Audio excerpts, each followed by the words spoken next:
हरे कृष्णा। प्रेम से बोलिए हलषष्ठी मैया की जय। आप सभी को हलषष्ठी व्रत की बहुत बहुत शुभकामनाएं। आज हलषष्ठी का व्रत है जिसे हल छठ, लला छठ, तिरनी छठ, बलदेव छठ आदि विभिन्न नामों से जाना जाता है। पुत्र प्राप्ति और उनकी सलामती एवं लंबी उम्र के लिए महिलाएं यह कठिन व्रत करती है।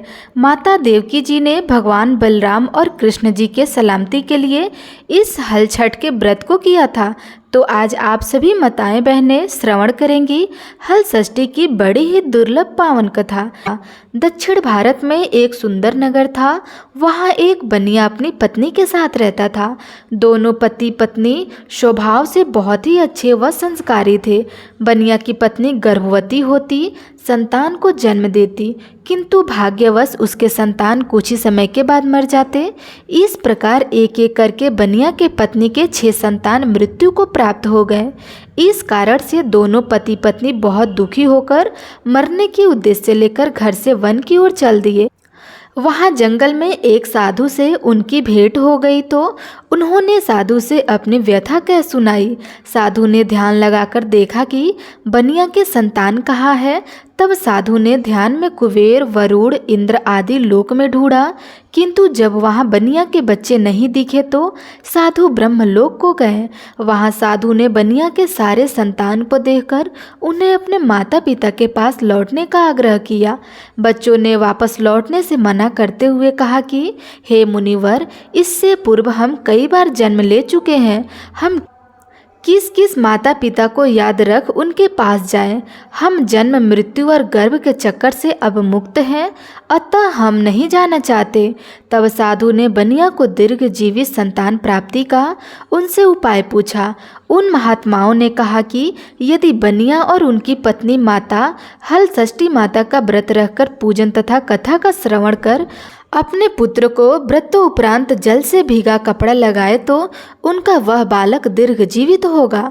और हाँ, हमारी एक शर्त है कि जब हम जन्म ले तो हमारी माता चारों तरफ घर में दिया जलाकर रखे। यदि हमें दिया का लौ दिखाई नहीं देगा तो हम उसी वक्त मृत्यु को प्राप्त हो जाएंगे और वापस यहीं पर चले आएंगे। तब साधु ने कहा, अगर यह शर्त तुम्हारी माता ने पूर्ण कर लिया तो उनसे कहा कि हमारी दूसरी शर्त यह है कि यदि हमारी बुआ हमारे पिता की बहन ने हमें बिना हिचकिचाहट के धूल मिट्टी कीचड़ में लिपटे हुए हमें अपने गोद में उठा लेगी और प्रेम भाव से अपने साड़ी में हमारे उस कीचड़ को पोंछेगी तो हम वहीं रहेंगे। यदि ऐसा नहीं किया तो हम लोग तुरंत वहाँ से वापस चले आएंगे।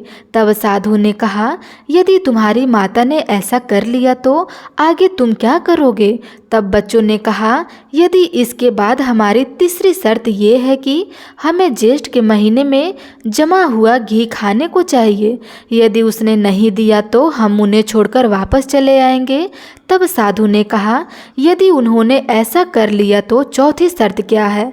तब उन्होंने कहा, चौथी शर्त यह है कि यदि हल षष्ठी के दिन हमारी माता ने जूते हुए जमीन पर हमें चलने से रोक लिया तो उस दिन हम वहीं रहेंगे।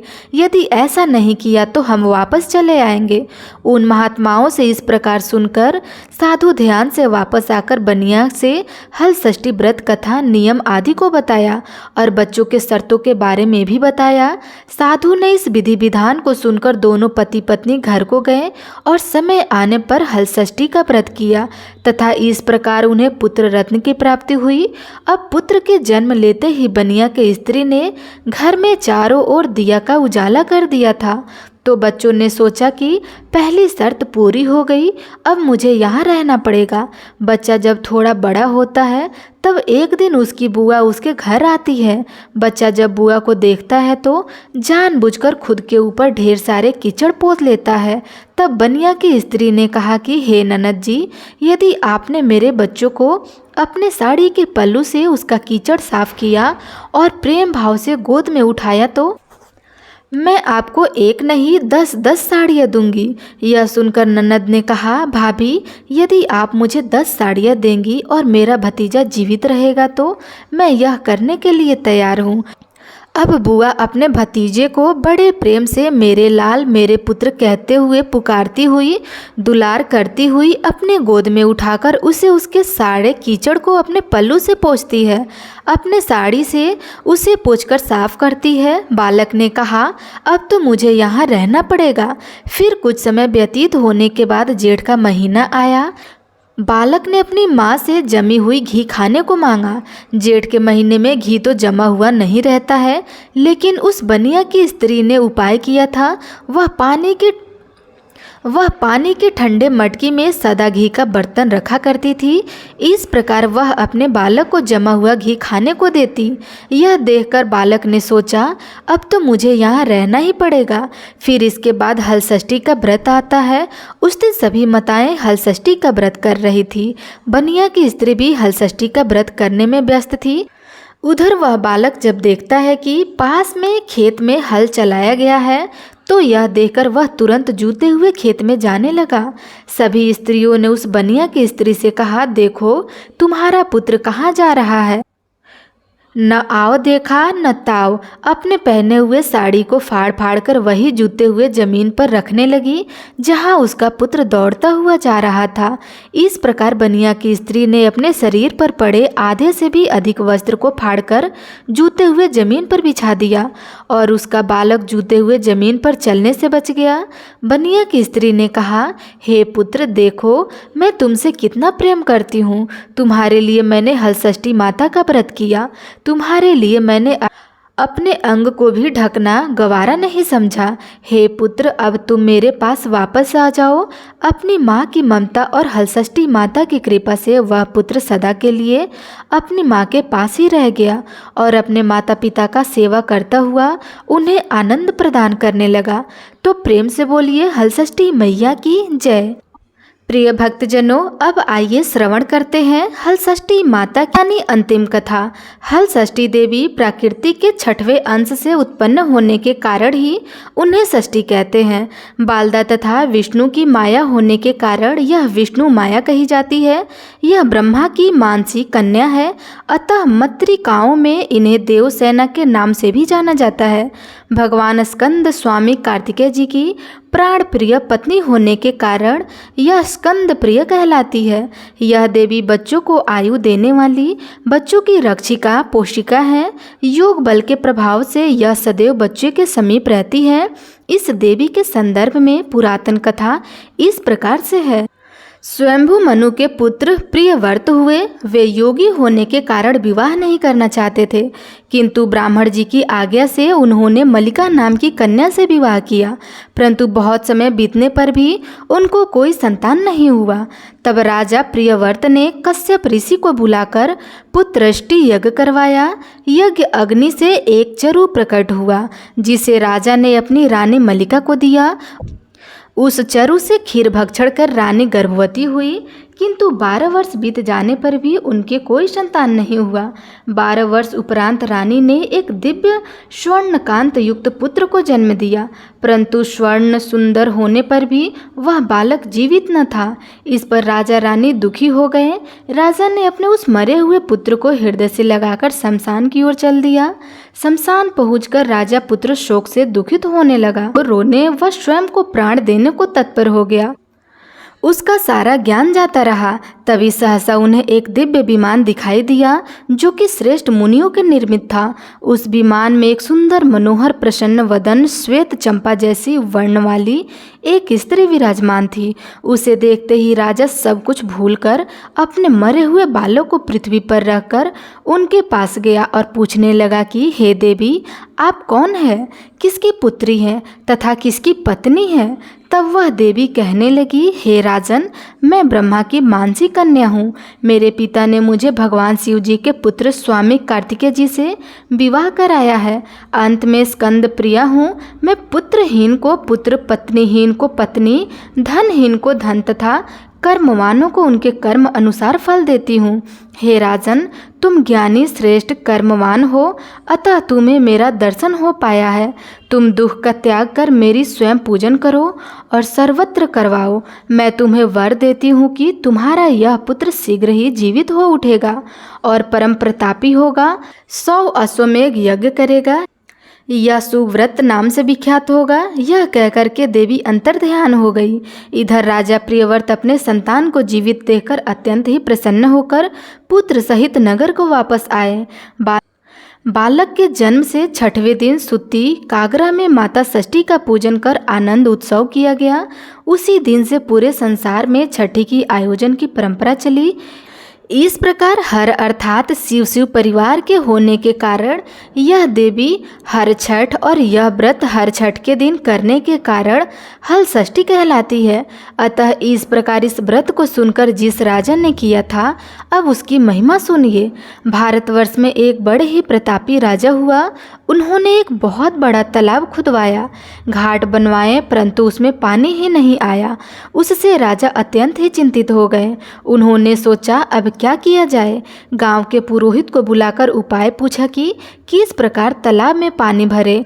पंडितों ने विचार करके कहा, हे राजन, उपाय तो बड़ा कठिन है जिससे आपका तालाब भर सकता है। राजा ने कहा, बताइए। तब पंडित ने कहा, राजन, आप अपने बड़े पुत्र के लड़के की बलि दे दो, इससे आपके तालाब में जल भर जाएगा। यह सुनकर राजा चिंतित हो गए। अपने इकलौते संतान को बलि के लिए देंगी।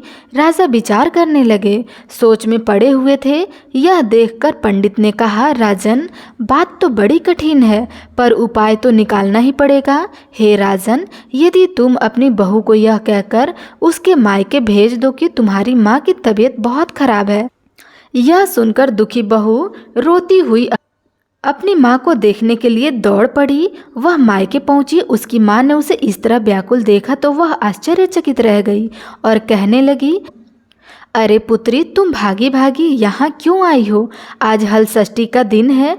हे मेरी लाडली पुत्री, तू जा और आज ही हल छठ माता का व्रत कर। उसकी पुत्री ने कहा, अम्मा, हमको तो कहा गया था कि तुम बहुत बीमार हो, इसलिए मैं तुझको देखने आई हूँ। उसकी माँ ने कहा, पुत्री, मुझे तो बड़ा ही अनहोनी का विचार आता है। मुझे लगता है तेरे पुत्र पर कोई अनहोनी होने वाली है, इसलिए मेरी मान, आज तू हल छठ माता का व्रत कर, इससे तेरा बालक सुरक्षित रहेगा। इधर बहू के चले जाने पर एक बार फिर राजा ने विचार किया कि मेरा धर्म धन भले ही व्यर्थ हो जाए, पर मैं अपने पुत्र का बलि नहीं दूंगा। यह बात लोगों से होता हुआ राजा के पौत्र तक पहुंचा तो वह सोचने लगा कि यदि मेरे बलि से तालाब में पानी आ जाए तो लोगों का भला होगा। यह सोचकर राजकुमार अपना बलि देने तालाब में बैठ गया। अब वह तालाब पानी से लबालब भर गया। जल के जीव जंतुओं से तालाब परिपूर्ण हो गया। एकलौते पुत्र के बलि हो जाने से राजा दुखी होकर वन को चले गए। वहां 5 स्त्रियां व्रत कर रही थी, जिसे देखकर राजा ने पूछा, ये कौन सा व्रत है और क्यों कर रही हो? पूछने पर स्त्रियों ने हल षष्ठी व्रत की संपूर्ण विधि विधान बतलाई। उसे सुनकर राजा वापस नगर को आया और उसने अपनी बहू से यह सारा वृतांत कहा। तब बहू ने कहा, पिताजी, जरा आंखें खोलकर पास में देखिए, आपका पौत्र जीवित है। मैंने हल षष्ठी का व्रत किया था, इसके प्रभाव से आपका पौत्र और मेरा पुत्र तालाब से जीवित बाहर निकल गया है। यह सुनकर राजा बड़ा ही प्रसन्न हुआ और हल षष्ठी माता की जय जयकारा करने लगा। इस प्रकार अगले साल राजा परिवार के साथ हल षष्ठी माता का व्रत पूर्ण विधि विधान से किया और पूरे नगर में हर्षोल्लासों के साथ इस व्रत को मनाया जाने लगा। इस प्रकार से भगवान श्री कृष्ण ने युधिष्ठिर से हल षष्ठी व्रत की महिमा का ज्ञान देते हुए कहा कि हल षष्ठी व्रत कथा पहले नारद जी से सुनकर मेरी माता देवकी ने इस व्रत को सबसे पहले किया। इसके प्रभाव से उनके आने वाले संतान की रक्षा हुई। इस प्रकार भगवान श्री कृष्ण से सुनकर युधिष्ठिर ने इस व्रत को अपनी बहू उत्तरा के द्वारा करवाया। व्रत के प्रभाव से उत्तरा का अश्वत्थामा द्वारा नष्ट हुआ गर्भ पुनः जीवित हो गया तथा प्रसव पश्चाताप बालक का जन्म हुआ, जो कालांतर में राजा परीक्षित नाम से प्रसिद्ध हुआ। तो प्रेम से बोलिए, हल षष्ठी माता की जय। आपकी महिमा बड़ी ही अपरंपार है। हे माता, जो भी महिलाएं, जो भी माताएं बहनें इस व्रत को कर रही हैं, कथा को सुन रही हैं या सुना रही हैं, उन सबका कल्याण करना, उन सभी की मनोकामनाएं पूर्ण करना, सबके पुत्र की रक्षा करना और उन्हें लंबी उम्र का वरदान भी देना। तो प्रेम से बोलिए, हल षष्ठी माता की जय, माता पार्वती की जय, भोलेनाथ की जय।